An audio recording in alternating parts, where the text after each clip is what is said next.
बहुत बहुत धन्यवाद आयोजक कमेटी। बहुजन समाज में जन्मे सभी संतों, गुरुओं, महापुरुषों, महानायिकाओं को नमन करते हुए आज के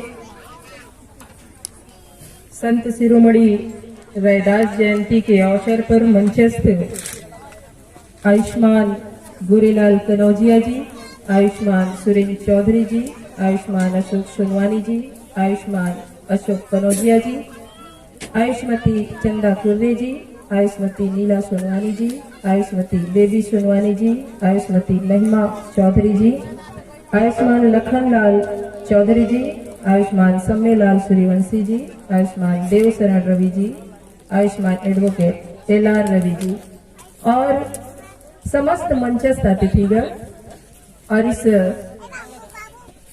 पंडाल के नीचे बैठे आप सभी मेरे पिता तुल्य बुजुर्गों, माताओं, बहनों, भाइयों और प्यारे बच्चों, आप सभी को मेरा सादर नमो बुद्धाय। जय भीम, जय सतनाम, जय सेवा। कृपया बच्चों को बैठाइएगा, थोड़ा आप लोग देखिएगा कि हंस रहे हैं ना, बच्चा इनको नहीं और डांटेंगे तो भूल जाएंगे। संत रैदास जी की जयंती हम मना रहे हैं और ये लगभग एक सप्ताह से ऊपर होने जा रहा है। इससे पहले भी आप लोगों ने, मुझे लगता है कि इस मुहिम को, जो सूर्यवंशी महासभा छत्तीसगढ़ राज्य का जो मुहिम है, जिसमें तमाम जो जातियां हैं उन जातियों को जोड़ करके एक महासभा बनाने का जो मुहिम आप लोगों ने शुरू किया है, वो मेरे ख्याल से सितंबर अक्टूबर से आप लोगों ने शुरू किया है। लगभग 5-6 महीना हो रहा है। ये जो समाज जिसे कभी खाने से और सोने से फुर्सत नहीं रहा, ये समाज और ये समाज के खास करके युवा पीढ़ी, मेरे बच्चे जो यूथ दिख रहे हैं यहाँ पर, कभी भी ये सीरियस नहीं हुए। सीरियस इसलिए नहीं हुए, मतलब इसकी तरफ नहीं हुए कि इन्हें कहाँ जाना है, इनके इस धरती पर आने का क्या उद्देश्य है, क्या लक्ष्य है। बस खाना है, फैशन में जाना है, डैशिंग बनना है और आजकल हर हाथ में मोबाइल है, तो मोबाइल में एंटरटेन करना है, मनोरंजन करना है। महिलाओं के साथ भी यही है, सजना है, संवरना है, किचन घर की जिम्मेदारियों से फुर्सत हो गई तो टीवी सीरियल के सामने बैठना है। ये जो समाज जिसे इन चीजों से कभी बाहर झांकने का न सोच आया न फुर्सत मिला, उस समाज को मैं देख रही हूं पिछले 5-6 महीने से लगातार आपके इस सरगुजा और कोरिया में, बैकुंठपुर में, बलरामपुर में लगभग 200 किलोमीटर के क्षेत्र में आप लोग किस तरह से प्रयास कर रहे हैं, मेहनत कर रहे हैं और जागने और जगाने का प्रयास कर रहे हैं।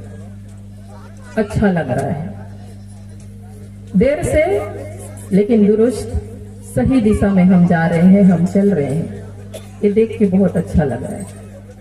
हमने बैनर में लिखा है, आप लोगों ने नोटिस आप लोग करते हैं कि नहीं करते हैं, सामाजिक परिवर्तन। कैसा सामाजिक परिवर्तन चाहते हैं?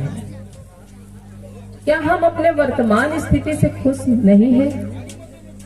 अगर खुश है तो परिवर्तन की जरूरत क्यों? इसका मतलब कुछ तो है जो हम चाहते हैं कि ये बदले, कुछ तो है जिसे हम बदलना चाहते हैं, कुछ तो है जिसे हम परिवर्तन करना चाहते हैं। देखिए, आपस में बात करेंगे तो मैं जो बोलना चाह रही हूँ, ये जिसको आप सुनने इतना अपना कीमती समय दे रहे हैं, शायद वो जाया जाएगा, तो आपस में बात ना करें। तो ये कुछ तो है जिसे हम बदलना चाहते हैं इस सिस्टम में। जो भारत देश की जो सिस्टम है, उस सिस्टम में हम चाहते हैं कि कुछ बदलाव हो, कुछ परिवर्तन हो। ऐसा वो क्या चीज है जिससे हम संतुष्ट नहीं हैं? आपको सब चीज मिल रहा है। आप लोग बाहर से आए, यूपी से आए, बिहार से आए, एमपी से आए, महाराष्ट्र से आए, आकर के छत्तीसगढ़ की इस धरा पर आप लोग बसे, मतलब हमारे पूर्वज बसे। नौकरी चाकरी है, खाने के जुगाड़ है, अच्छे खासे पहनने के लिए कपड़े हैं, अच्छा खासा घर है, तमाम संसाधन है। फिर क्यों खुश नहीं है? फिर क्यों बदलना चाहते हैं? बहुत सारी ऐसी बातें हैं जिसे हम सबको आपस में इसी तरह से बैठ करके उस पर चर्चा करने की जरूरत है, उसका निचोड़ निकालने की जरूरत है, उस जड़ तक पहुंचने की जरूरत है। सम्माननीय, मैं नाम नहीं जान रही हूँ, गायक महोदय गा रहे थे अभी। गायक महोदय गा रहे थे कि रैदास ने अपना सीना चीर के अपना जनेऊ को दिखाया। सम्माननीय वकील जी भी बोल रहे थे कि गंगा मैया ने सोने के कंगन या चूड़ा शायद रैदास जी को दिया। ऐसा आप लोग मानते हैं, ऐसा वो बोल रहे थे। एक चमार समाज में जन्मा रैदास संत हम लोग बोल रहे हैं। पूरा संसार संत नहीं बोलता उनको, पूरा संसार तो उनको चाहता ही नहीं कि उनका नाम ले कोई। पूरा संसार तो ये चाहता है कि इनका नाम जो है इतिहास से गायब हो जाए, इनके पन्ने फाड़ दिए जाएं और इनके जितने भी काम है वो छुपा लिए जाएं। तो एक चमार समाज में जन्मे रैदास 33 कोटि के देवी देवता हुए भारत में। कृष्ण हुए, राम हुए, शिव हुए, हनुमान हुए, तो बहुत सारे देवी देवता हुए। किसी के साथ ऐसा नहीं हुआ कि कोई अपना सीना चीर के दिखाए। एक हनुमान को बोलते हैं कि राम और सीता को सीना चीर के उन्होंने दिखाया कि उनके सीने में बसे हैं। मगर किसी ने जनेऊ पहना है और वो सोने का चमक रहा है और वो ब्राह्मण जाति का है कि क्षत्रिय जाति का है, ये साबित करने के लिए किसी ने अपना सीना नहीं चीरा। फिर भी वो स्वर्ग गए। एक चमार समाज में जन्मे हम और आप। 75 साल हो गए आजादी के, लेकिन फिर भी जो बाकी के समाज है, जो ओबीसी समाज है, शूद्र जिसको बोलते हैं, हम तो शूद्र में नहीं आते चमार लोग, हम तो निहायत ही अछूत हैं, शूद्र नहीं है, शूद्र से बाहर की कैटेगरी के हैं। तो 75 साल आजादी के बाद भी हमें शूद्र हो या फॉरवर्ड लॉबी के लोग हो, सवर्ण हो, हमें अपने किसी सामाजिक काम में नहीं बुलाते। छठी हो, शादी हो, एक साथ बैठ के हमारे साथ खाना नहीं खाते। आप लोग ये कैसे मान लिए कि रैदास को सशरीर बैकुंठ जाने की इजाजत उन लोगों ने दे दिया? हम तो यहीं पर बगल में नहीं बैठ सकते, तो हमें स्वर्ग जाने की इजाजत कैसे मिल गई? जितने भी महापुरुष हुए और बहुजन समाज में महापुरुष हुए, कबीर को मार के कहीं छिपा दिया गया और बोला गया कि कबीर जो चिता जलती है लकड़ी, उसमें फूल बने हुए थे, वो फूल बन गए थे। रैदास को कहा गया कि वो अपने सीने को अपने ही रामबी से चीर के दिखाते हैं और सशरीर बैकुंठ चले जाते हैं। अरे कुछ तो दिमाग लगाओ कि अपने सीने को कोई चीरेगा तो मरेगा ना, तो मरेगा तो उसको कहीं ना कहीं तो दफन करेंगे कोई जो रहेंगे आसपास, तो वो दफन किया हुआ शरीर आप ना देख पाए, वो रैदास कहाँ गया आप पूछ ना पाए। इसलिए ये बताया गया कि ये सशरीर बैकुंठ चले गए, क्योंकि अगर सीने को चीर दिया गया, अगर ये आपको पता चलता उस समय के जो हमारे पूर्वज थे, तो वो समाज जो है, जिन लोगों ने उनके सीने को चीरने का काम किया, उसे जिंदा नहीं छोड़ते। इसलिए ये कहानी बनाई गई कि उन्हें सशरीर वो बैकुंठ चले गए हैं। रैदास की पूरी कहानी, क्यों मारा गया, रैदास क्या ऐसा बोले, कोई व्यक्ति, मैं यहाँ आई हूँ आपके बीच में, मैं 33 कोटि देवी देवता को चुनौती दे रही हूँ। मैं ये बोल रही हूँ कि आप लोग गलत कर रहे हो। आप लोग रैदास जी को अगर ये बोलते हो कि उन्होंने अपने सीने को चीर के सोने का जनेऊ दिखाया, अगर इस बात में विश्वास करते हो तो आप लोग गलत कर रहे हो। मैं ये बोलती हूँ कि अगर आप लोग रैदास को भगवान मानते हो तो गलत कर रहे हो। तो रैदास ने भी यही कहा जो मैं आपके बीच में आज बोल रही हूँ, आपके गलत कामों का मैं विरोध कर रही हूँ। तो उस समय जो समाज में गलत चल रहा था उसका उन्होंने विरोध किया। और विरोध क्या किया, समझाया। तो कुछ उनके जो दोहे हैं जिसे आप लोग भी जानते हैं, मैं आप लोगों के बीच में उसको बोलना चाहती हूँ कि माथे तिलक हाथ जप माला, जग ठगने को स्वांग रचाया। किसको बोला होगा रैदास ने? माथा में तिलक कौन लगाता है? ब्राह्मण लगाते हैं। तो माथे तिलक हाथ जप माला, जग ठगने को स्वांग रचाया। ये समाज को, ये जग को, इस संसार को ठगने के लिए पंडितों ने स्वांग रचाया है। ये खुल करके बोलने वाला कोई भारत की धरती में था तो वो रैदास था। इस बात को पहली बार भारत की धरती में कोई बोले तो वो रैदास बोले। ये बात उनको पसंद नहीं आई क्योंकि उनको चुनौती मिल रहा था, उनके धंधे को चुनौती मिल रहा था। रैदास ने कहा कि मस्जिद सो कछु घिन नहीं, मंदिर सो नहीं प्यार। मस्जिद सो कछु घिन नहीं, मंदिर सो नहीं प्यार। दो माह अल्लाह राम नहीं, कहे रैदास चमार। कि मंदिर या मस्जिद से मुझे कोई घिन नहीं है, मतलब मस्जिद से घिन नहीं है और ना ही मंदिर से मुझे प्यार है, क्योंकि मुझे पता है कि इन दोनों में ना तो अल्लाह बसते हैं ना राम बसते हैं। ये रैदास जी बोलते हैं, यानी कि वो मंदिर को भी चुनौती देते हैं और मस्जिद को भी चुनौती देते हैं, वो भगवान को भी चुनौती देते हैं, अल्लाह को भी चुनौती देते हैं। ये बात उस समय के पंडितों को पसंद नहीं आई। उन्होंने कहा कि ब्राह्मण अरु चंडाल माही, रैदास न अंतर जान। ब्राह्मण क्षत्रिय वैश्य सबन की एक जात। कि क्या ब्राह्मण, क्या क्षत्रिय, क्या शूद्र बोलते हैं? सब तो एक तरह से पैदा होते हैं, सबकी एक ही जात है, मनुष्य जाति है। तो फिर ये ब्राह्मण, ये क्षत्रिय, ये वैश्य, ये शूद्र कैसे हो गए? ये उस समय समाज को समझाने का काम रैदास ने किया। रैदास ने कहा कि का मथुरा का काशी का हरिद्वार, रैदास खोजा दिल अपना तब मिलिया दिलदार। तुम मथुरा जाते हो, काशी जाते हो, हरिद्वार जाते हो, अपने जन्म भर की पूंजी को, जो अपने पसीने की कमाई होती है, जो अपने बच्चों के पेट को काट करके, उनके शौक को मार करके जो एक एक पाई आप इकट्ठी करके रखे रहते हो, उस पाई को इकट्ठा करके आप जाते हो इन तीर्थ स्थानों पर, और जाके वो दूसरी फेल, वो पांचवी फेल, वो पंडित जो उस मंदिर में रहता है उसको लुटा के आ जाते हो।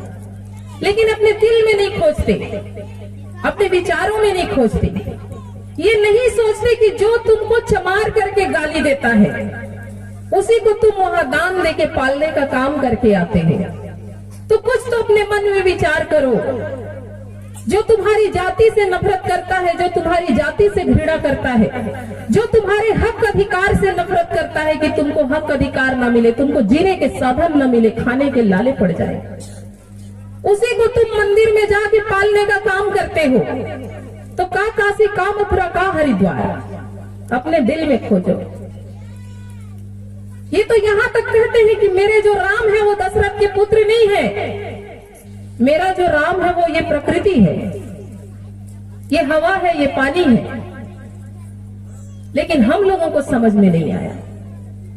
हम चाहते हैं कि समाज इकट्ठा हो, हम चाहते हैं हम भी पंडितों की तरह, उन सवर्ण जातियों की तरह मेवा खाएं, फल खाएं, मिष्ठान खाएं।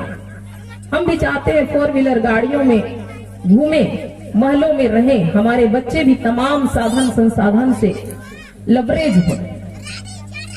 मगर हम अपने सोच को उन्नत नहीं करना चाहते। हम उन तमाम जंजालों से, उन माया जालों से, उनके जाल से, साजिश से, षड्यंत्र से हम बाहर निकलने का सोचते हैं। हम ये सोच ही नहीं पाते क्योंकि हम रैदास से जुड़े नहीं हैं। ये जितना आप कर रहे हो ये सब दिखावा है। मैं बोलती हूँ ये दिखावा है, और अगर मैं दिखावा है बोल रही हूँ, मैं गलत बोल रही हूँ तो आप मुझे चैलेंज कीजिए। अगर आप लोग दिखावा नहीं कर रहे हैं तो मुझे चैलेंज कीजिए कि आप रैदास को दिल से मानते हैं, रैदास से आप दिल से जुड़े हैं। लेकिन मेरा एक चैलेंज है, पूरा समाज दिखावे में जा रहा है। हमारे बच्चे फैशन का जो एलिट क्लास का जो फैशन है उसको नकल करेंगे, महापुरुषों ने जो रास्ता दिखाया उसका नकल नहीं करेंगे। हमारी माताएं टीवी में फैशन चल रहा है तो नकल करेंगी, लेकिन हमें जिन जंजालों से बाहर निकलना है उस पर कोई विचार नहीं है, कोई सोच नहीं है। हमारे भैया लोग भी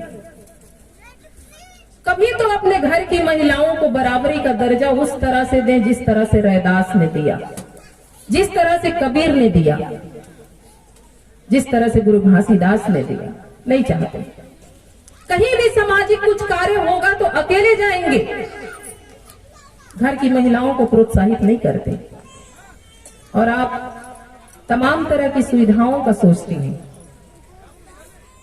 कैसे हो सकता है? रैदास ने कहा कि रैदास एक ही मूर्ते जिमे उपयो संसार, ऊंच नीच किस विध भय ब्राह्मण अरु चमार।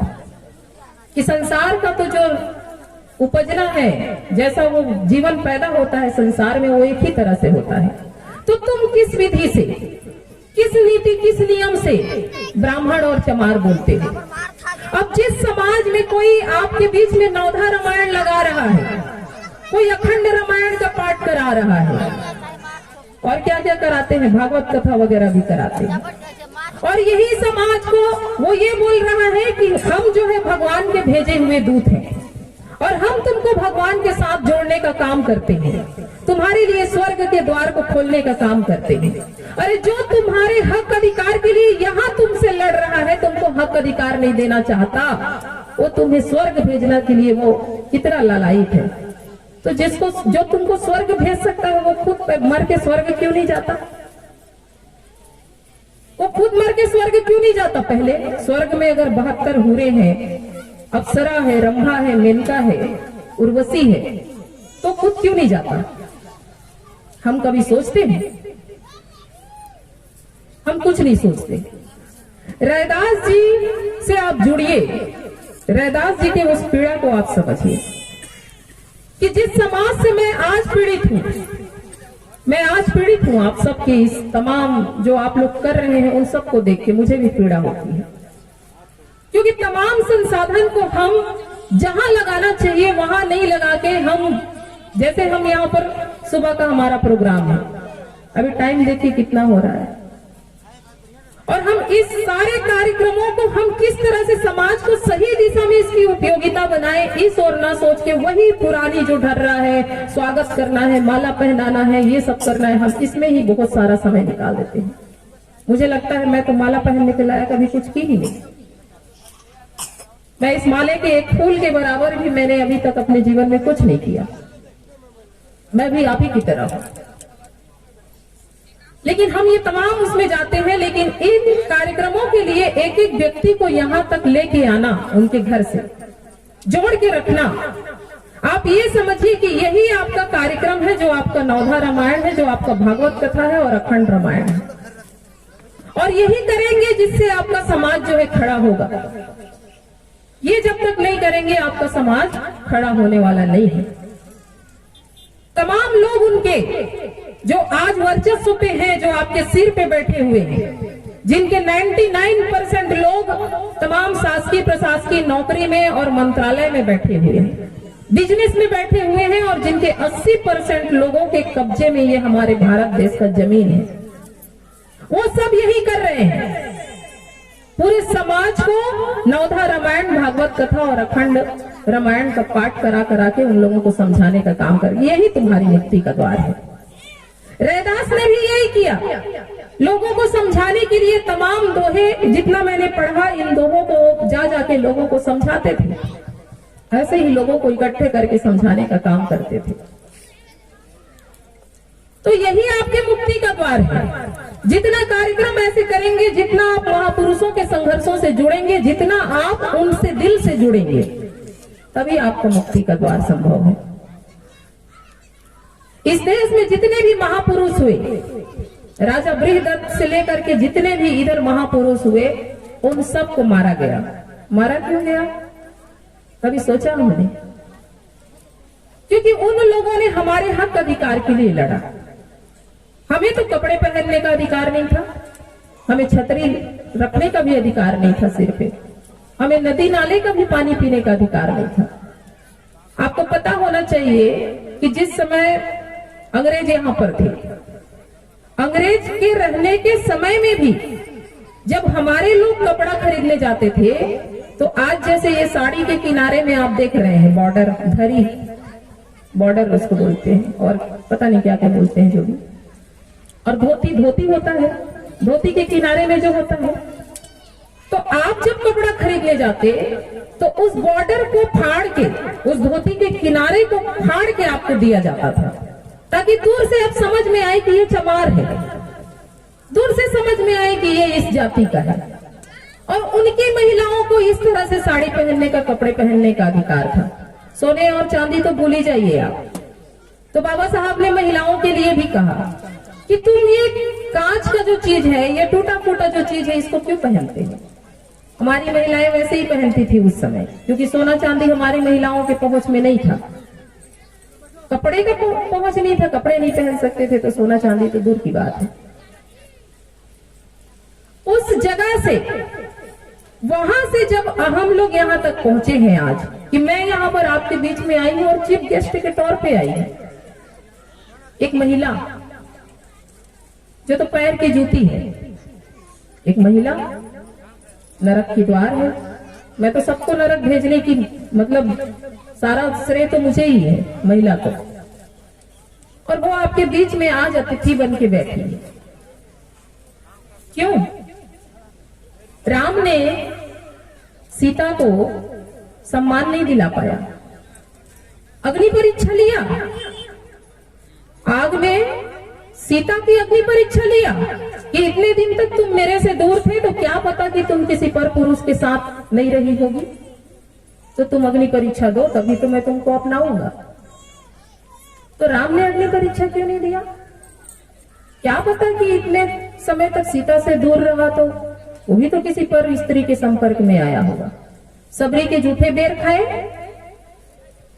सीता ने अग्नि परीक्षा नहीं मांगा, और बावजूद उसके अग्नि परीक्षा देने के बावजूद जब वो गर्भवती थी, उसको जंगल में मरने के लिए छोड़ दिया। फिर भी हम राम राम किए जाते हैं, फिर भी हम जाते हैं सीता राम, श्री राम, जय सिया राम कहने जाते हैं। उस दौर में महिलाएं जी रही थी, जिसको राम भी सम्मान नहीं दे पाया, जिसको कृष्ण भी सम्मान नहीं दे पाया महिलाओं को। और उस नरकमय जिंदगी से, जिस समय पुरुष जो है 4-5 पत्नियां रखते थे, सामान्य पुरुष भी 4-5 पत्नियां रखती थी, नौकरानी जैसे किसी कोने में पड़ी रहती थी महिलाएं, वहां से निकाल के हमें यहां तक लेके आए।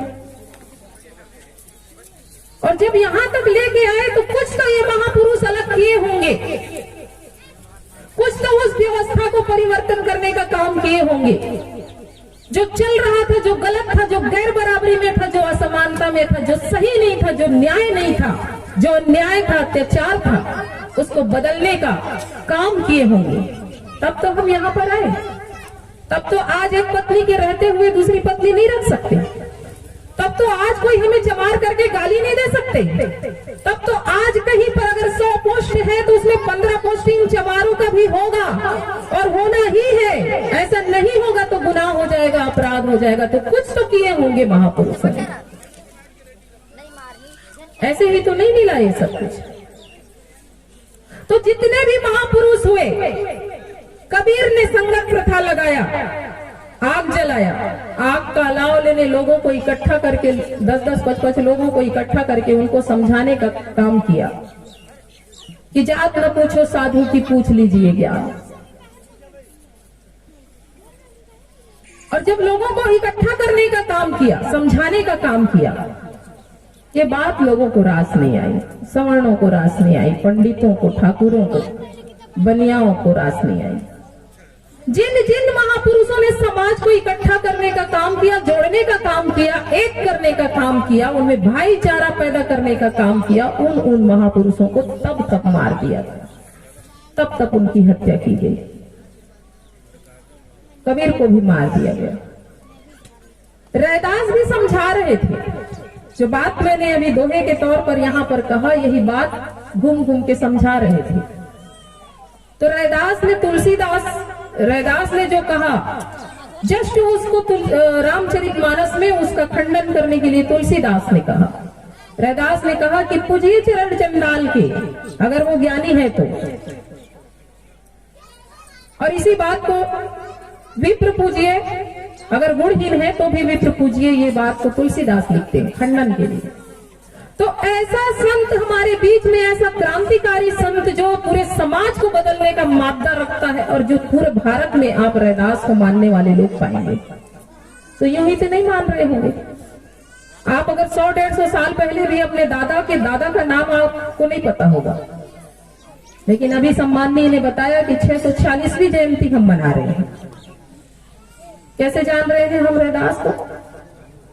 क्यों हम माला पहना रहे हैं? क्यों हम नाम ले रहे हैं उनका? हमें लेना नहीं चाहिए उनका नाम, ये ढकोसला नहीं करना चाहिए, ये जयंती नहीं मनाना चाहिए, ये प्रोग्राम नहीं करना चाहिए। गलत कर रहे हैं हम लोग, और या तो दोगले हैं हम लोग, दोहरी जिंदगी जीते हैं। रैदास ने जो करने के लिए कहा उसे नहीं करके, जो नहीं करने के लिए कहा वो हम कर रहे हैं, तो हम क्यों मना रहे हैं जयंती? हम तो रैदास की बात मानते नहीं, हम तो उन्हीं पंडितों के फेर में पड़े हैं, हम तो उसी जात पात के फेर में पड़े हैं, तो क्यों मना रहे हैं जब उनका कहना ही नहीं मानते? तो या तो हमारी दोहरी जिंदगी को छोड़ना पड़ेगा। अगर महापुरुष के प्रति जरा सा भी हमारे मन में श्रद्धा है, हम मानते हैं कि रैदास ने हमारे लिए कुछ किया, इसलिए 646 साल बाद भी हम उनकी जयंती मना रहे हैं।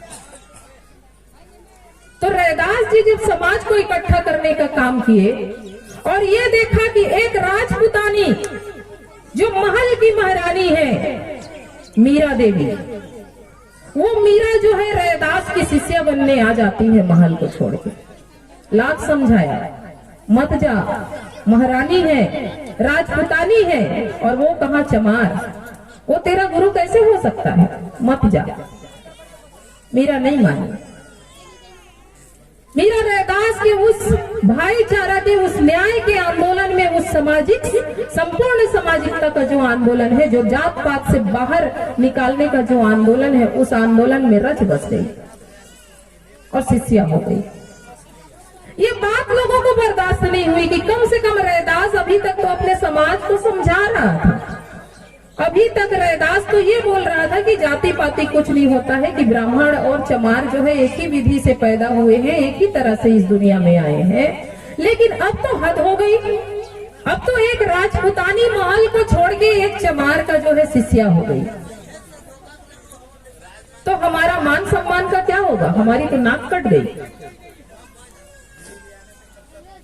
तब रैदास जी को चित्तौड़गढ़ के महल में बुलाया गया धोखे से, और चित्तौड़गढ़ का जो महल है वहां जब उनको धोखे से बुलाया गया, तो वहां सारे सामंती राजा थे और पुरोहित थे, पहले से ही तैयार थे वो लोग। एक तरफ पंडित पुजारी और एक तरफ छत्री जो राजा, वो एक अकेले रैदास भरी सभा में खड़े हैं, और रैदास को बोलते हैं कि तुम बहुत गुरु बनते हो, तुम समाज के संत बनते हो, गुरु बनते हो, तो हमारे में तो गुरु वो है जो जनेऊ धारण करता है। तुमने कब जनेऊ धारण कर लिया? तुमको भी बताना पड़ेगा। तुमने कोई उपनयन संस्कार कराया है क्या? तुमको भी बताना पड़ेगा। तो रैदास जी कहे होंगे उस समय, अपनी विद्वता से बोले होंगे कि मैं तो मन में अपना जनेऊ धारण किया हूं, मुझे तुम्हारे जैसे दिखावे की जरूरत नहीं है, कि रस्सी पहनने की जरूरत नहीं है, जो कुछ है मेरे मन में है, ये वो बोले होंगे जहां तक मैं समझती हूं। और जब ऐसा बोले हैं कि मैंने मन में धारण किया, यहीं पर उनको फंसा लिया गया।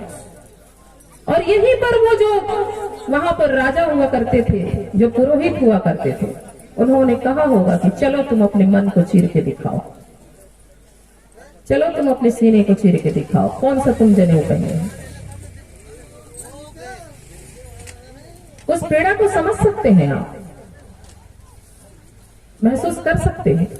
एक व्यक्ति जो समाज के लिए जी रहा है, वहां महल के बीचों बीच अकेला खड़ा है, उसको कैसे उसके हाथ पैर को पकड़े होंगे लोग।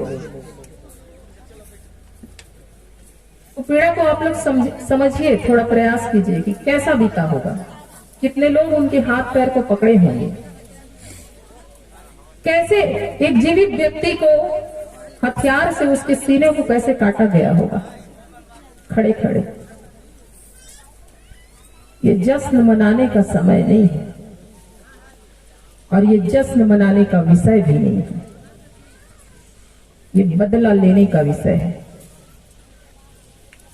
जिन लोगों ने हमारे पूर्वजों को हत्या की, जिन लोगों ने हमारे गुरुओं की हत्या की, महापुरुषों की हत्या की, उनसे बदला लेने का विषय है। हम जश्न मनाते हैं, हम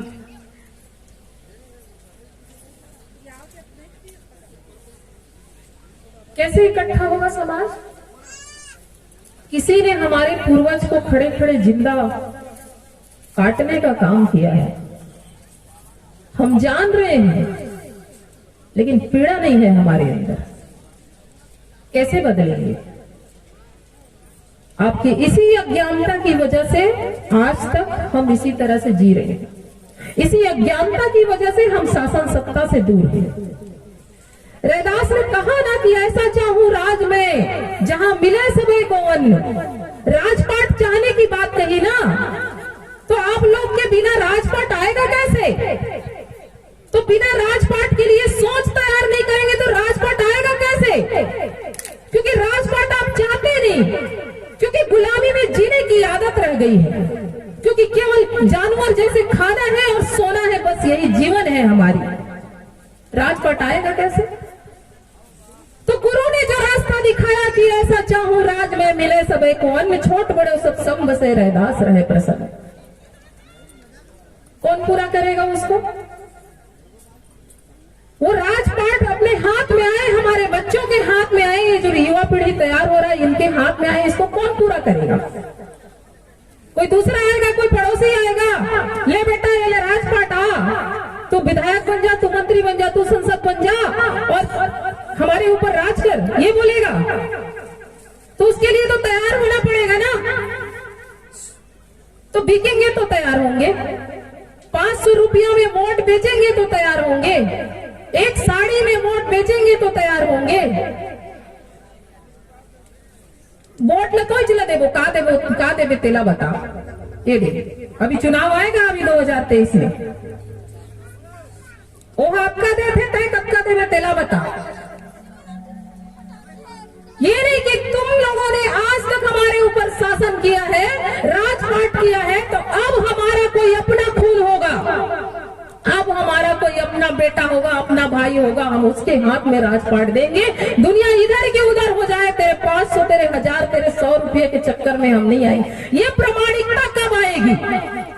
वो रैदास के खून का बदला लेने के लिए आपका खून कब उबलेगा? आपका खून कब खौलेगा? और ये जब तक आपके अंदर नहीं आएगा, आपका समाज इसी तरह से मांगता रहेगा, रोता रहेगा, बिलखता रहेगा, पाई पाई के लिए तरसता रहेगा। बच्चे, आपके बच्चे बिस्किट खाने के लिए मांगते हैं, आप बोलते हो अभी तो सुबह खाया था 5 रुपया का, दोबारा बिस्किट खाने के लिए मांगेगा तो आप उसको चुप करा देते हैं, हड़का देते हैं। उसके 5 रुपया के शौक को पूरा करने के लायक नहीं है, आप नहीं रहेंगे लायक आप, क्योंकि आपके अंदर सोच नहीं है, आपके अंदर रैदास नहीं है।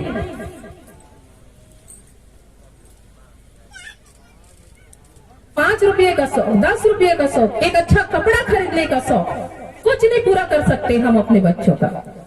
वो जो बाहर से आया है, 100 में जिसकी संख्या मात्र 3% है और 100 में जिसकी संख्या पूरा मिला के 15% है, यानी कि 100 में वो लोग 15 लोग हैं और 100 में हम लोग 85 लोग हैं। हम 85 लोग उन 100 लोग को अपने ऊपर सिर पे बिठाते हैं राज करने के लिए, तांडव करने के लिए। तो हम केवल गुलाम पैदा करते हैं, हम बच्चे पैदा नहीं करते, हम गुलाम पैदा करते हैं। अच्छा लगता है कोई हमारे सामने हमारे बच्चे को चमार बोलता है, अच्छा लगता है, हम तो खुश होते होंगे ना। कोई हमें अपने गांव में, मोहल्ले में, अगर 12 पाट की समाज है, जहां साहू है, कुर्मी है, देवांगन है, ब्राह्मण है, बनिया है, छत्री है, उस बीच में अगर 4 परिवार रैदास के हैं या सतनामी है या सूर्यवंशी है, उन परिवारों को छोड़ के बाकी सब एक साथ खाना खाते हैं, ये देख के अच्छा लगता होगा, छाती चौड़ा हो जाता होगा। इस सिस्टम को बदलने के लिए कब सोचेंगे आप कि ऐसे परंपरा चला आ रहा है सदियों से, आप भी उस परंपरा को सहर्ष से स्वीकार कर लेंगे? कुछ तो करना पड़ेगा।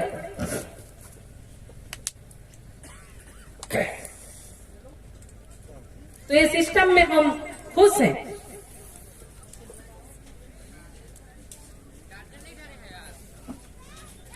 छह 646 साल से पहले कबीर, कबीर से पहले बुद्ध, और अभी अगर देख लें 250-300 साल पहले गुरु घासीदास।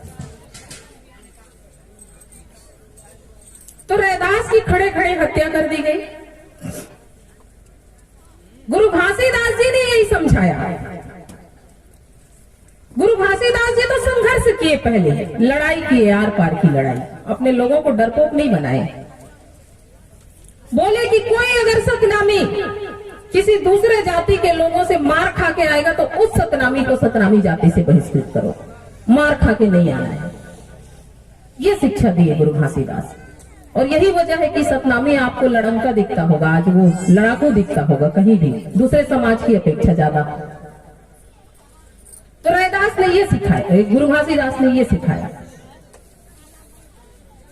और यही वजह है कि जब गुरु घासीदास ने समाज में ऐसा बोला, जहां 2.5 लाख लोग, 5 लाख लोगों में से 2.5 लाख लोग सतनामी बनना स्वीकार किए, उस समय में जब आर पार की लड़ाई लड़े, तब गुरु घासीदास को मारने की किसी में हिम्मत नहीं।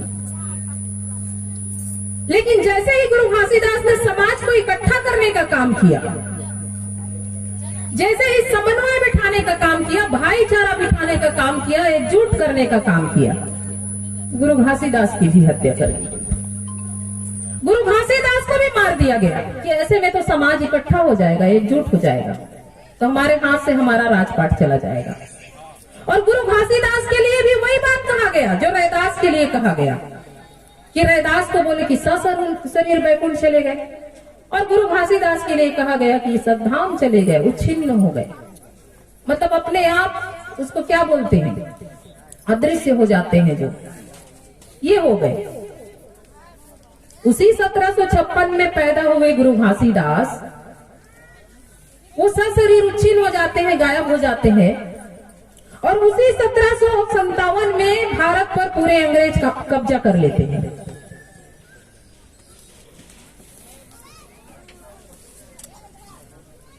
आप ऐसा मान सकते हैं कि कोई आज कोई क्यों है ये सब नहीं हो रहा है? भारत के संविधान लागू होने के बाद, सन 1950 के बाद, कोई यहाँ भारत देश से कोई गायब क्यों नहीं होता?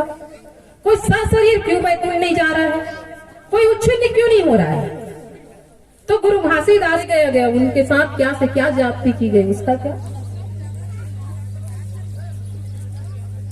और इतना सब कुछ जानने के बाद में भी हमारे अंदर पीड़ा नहीं होता।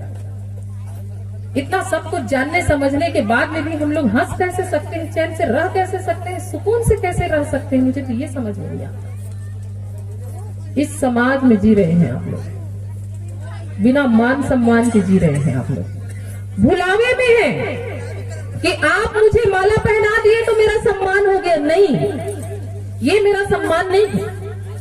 मेरा सम्मान वो होगा जब मेरे ये जितनी भी महिलाएं बैठी हैं, या मेरे समाज के, बहुजन समाज के जितने भी बेटे हैं या बेटियां हैं, माँ है, बाप है, भाई है, बहन है, उन सब के साथ जातियों का जो गाली है वो खत्म हो जाएगा। उन सब के साथ गैर बराबरी का जो भाव है वो खत्म हो जाएगा। वो सम्मान है। ये तो हम भुलावे में है, छलावे में है, चलिए एक औपचारिकता है कि हम कर देते हैं, यहाँ से निकलने के बाद जब मैं कहीं जाऊंगी तो कोई ब्राह्मण मेरे को चमरीन करके गाली देगा, मेरा आप सब मेरा सम्मान किए, इसका क्या? वो तो उसके एक बार चमरीन बोलने से ही खत्म हो गया सम्मान। किसी की हिम्मत ना हो आपको ऐसे गाली देने की, वो समाज पैदा करना है, वो समाज बनाना है, तब ये सम्मान होगा। किसी माई के लाल में ये मजाल ना हो कि आपकी तरफ आंख उठा के कोई देख दे, हमारी महिलाओं की तरफ कोई आंख उठा के दिख दे। और ये आपको और हमको करना पड़ेगा। और ये हम तब कर पाएंगे जब हम खुद समझेंगे, हम खुद इन महापुरुषों से जुड़ेंगे, तब तो हम अपने बच्चों को बता पाएंगे। हम ही नहीं जुड़े, हम ही नहीं समझ पाए, हम ही उन्होंने क्या क्या किया, क्या बोला, किसके लिए क्या बोला, समाज को कैसे एकत्रित किया, कैसे एकजुट किया, जब हमें ही नहीं पता, बच्चों को क्या बोलेंगे? ये अपने बेटे जो पढ़ रहे हैं, अभी कॉलेज कर रहे होंगे, 12वीं कॉलेज जो कर रहे होंगे, ये क्या, इनको क्या समझाएंगे आप, क्या बोलेंगे? उनको तो अपना इतिहास ही नहीं पता। तो मगन है आज मोबाइल पकड़ के, यूट्यूब में मगन है, एंटरटेन कर रहे हैं, म्यूजिक में मगन है, और नहीं तो आईपीएल क्रिकेट में मगन है, क्योंकि समाज को वो समझ अभी जानते ही नहीं, वो आपने उनको दिया ही नहीं। तो एक एक व्यक्ति के ऊपर, हम सब के ऊपर बहुत बड़ी जिम्मेदारी है। और जो सूर्यवंशी महासभा आप लोगों ने तय किया, इसे हम सबको मिल करके इस पूरे क्षेत्र में फैलाने का काम हम लोगों को करना है। और ये कोई छोटा मोटा काम नहीं है, इसके लिए आपको त्यागना होगा बहुत कुछ चीज। बुद्ध ने अपना राज्य त्याग दिया,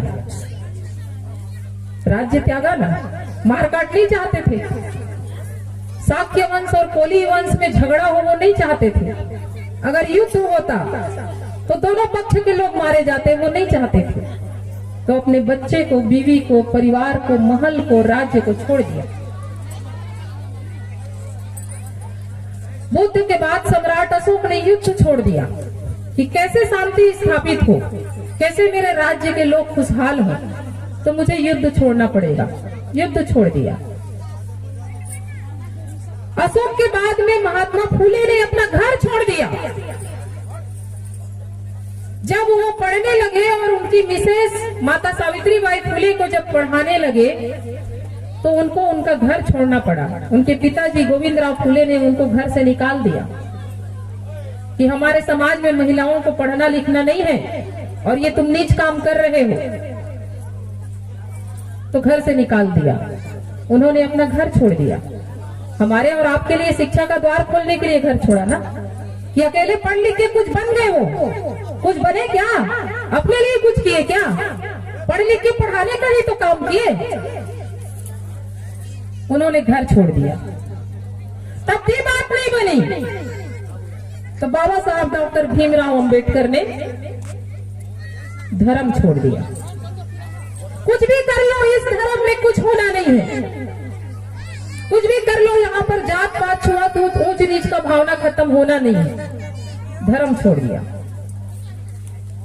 रैदास ने अपना प्राण छोड़ दिया, गुरु घासीदास ने अपना प्राण छोड़ दिया। कहने का मतलब है कि सबने कुछ न कुछ छोड़ा, सबने कुछ न कुछ त्याग किया।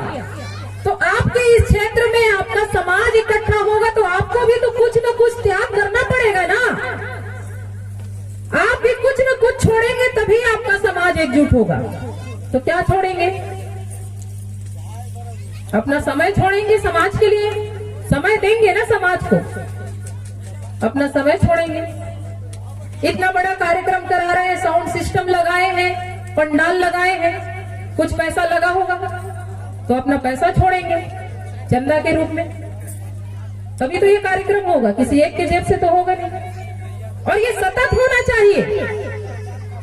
ये जब आप लगातार करेंगे, क्योंकि आपका यही एक रास्ता है लोगों को समझाने का। कार्यक्रम करेंगे, केडर करेंगे, लोगों को समझाने का काम करेंगे। उनके यहाँ पर जो पड़ा हुआ है हजारों सालों से, उसको बाहर निकालने का यही एक रास्ता है। तो इसके लिए आपको पैसा छोड़ना पड़ेगा। और जो इस तरह से लोगों को जाकर समझा सकता है, जो लोगों के दिमाग में हजारों सालों से जो कचरा भरा पड़ा है उसको निकालने की मादा रखता है, उसको अपना बुद्धि छोड़ना पड़ेगा समाज के बीच जा करके। तो चूंकि समय भी अभी संध्या हो गई है और माताएं भी अब घर में खाना वाना बनाने का इनका भी चिंता इनको सता रही होगी अंदर से। बहुत बड़ी जिम्मेदारी है हम सबके ऊपर, इस समाज को खड़ा करना है, अगली पीढ़ी में अपने विरासत को सौंपना है और हमारा जो आने वाला पीढ़ी है वो ऐसे ही हमारी तरह अभाव में न जिए, गाली खाकर न जिए, सम्मान के साथ स्वाभिमान के साथ जिए। इसके लिए आप और हम सबको यहाँ पर आपके समाज को जो खड़ा करने के लिए सूर्यवंशी महासभा की आपने स्थापना की, उसको मजबूत करने का, उसको यहाँ पर खड़ा करने का, स्थापित करने का काम करना होगा। और जब उसको आप करेंगे तो ये तमाम चीजों आपको छोड़ना पड़ेगा, समय, बुद्धि, पैसा, जिससे जितना हो सकता है वो आपको करना पड़ेगा। तो आपस के जो टकराहट है, भले दो संगठन के बीच में है, हम समझदार हैं तो हमें कोशिश करनी पड़ेगी कि हमें समाज कैसा खड़ा हो, इस दिशा में अपना ऊर्जा लगाना है, एनर्जी लगाना है। किसी दूसरे के विरोध करने में हमारा एनर्जी जाया नहीं करना है। जो विरोध करता है करते रहे, लेकिन हमारा जो एनर्जी है एक दिशा में होना चाहिए, वन वे होना चाहिए, तभी हमारा समाज खड़ा होगा। और इसकी जिम्मेदारी माताओं की भी है, भाइयों की भी है, हमारे सबकी है कि अपने अपने स्तर पर हम इस तरह से जब भी कार्यक्रम होता है तो ज्यादा से ज्यादा लोगों को वहां पर लेके आ सके, ये ज्यादा से ज्यादा लोगों के बीच में हम इस तरह के कार्यक्रम को लगा सके, ये काम हमें करना पड़ेगा। और आने वाली पीढ़ी को हमें महापुरुषों की जितने भी विचारधारा है, उनके दर्शन है, उन तमाम चीजों को आने वाली पीढ़ी को हमें ट्रांसफर करना पड़ेगा। तो इसके लिए पहले तो हमें समझना है, तभी हम अपने बच्चों को समझा पाएंगे। तो इन जिम्मेदारियों को उम्मीद करती हूँ कि आप लोग समझेंगे, क्योंकि कितने सालों तक हम ऐसे ही गुलामी में जिएंगे, बहुत हो गया, हजारों साल चले गए और इसी तरह से हम जी रहे हैं। आज तक हमें मान सम्मान नहीं मिला है, तो इसे और अपनी पीढ़ी तक ये जाए, इसे हमें रोकना है और इसके लिए खुद तैयार होना है। तो इन्हीं सब बातों के साथ में आप लोगों ने मुझे सुना, अवसर दिया, मैं आपके बीच में एक अतिथि के रूप में आ पाई, इतना सम्मान दिया, तो आप सभी को बहुत बहुत धन्यवाद। जय भीम, जय संविधान, सूर्यवंशी महासभा जिंदाबाद। Thank you. जोरदार तालियां एक बार फिर से। जय BM न्यूज़ इंडिया चैनल को like, subscribe, comments, bell icon press कर ऑल सेलेक्ट करें ताकि हर प्रकार की न्यूज़ आपको मिलता रहे।